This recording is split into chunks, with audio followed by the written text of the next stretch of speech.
والجنة أدخلنا الله وإياكم كتب الله لأهلها الخلود الأبدي فيها، وقد مر معنا مرارا وهذا من حسن القول الذي يكرر: إن من أهل الجنة لمن ينظر إلى وجه الله بكرة وعشية.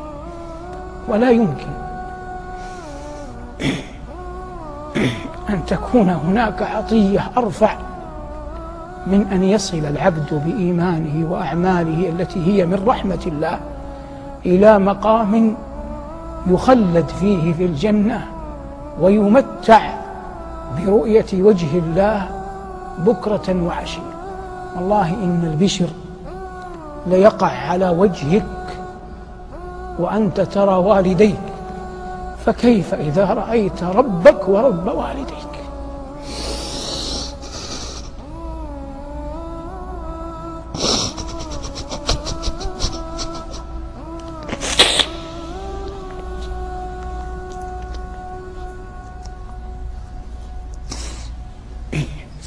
كلما دعاك الشيطان إلى أن تعصي الله فتذكر ما نعمة أن يجعلك الله ممن يمتع برؤيته، فإنك إذا تذكرت جلال الله وعظمته وجماله وكماله اشتاق قلبك إلى هذه النعمة.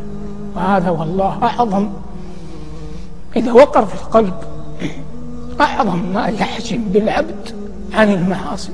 قال الله عن أهل معصيته يبين نكاله لهم، قال: كلا إنهم عن ربهم يومئذ لمحجوبون، يمنعون يحجبون من رؤية وجه الله. فدل على أن أعظم النعيم رؤية وجه الله الكريم جل جلاله.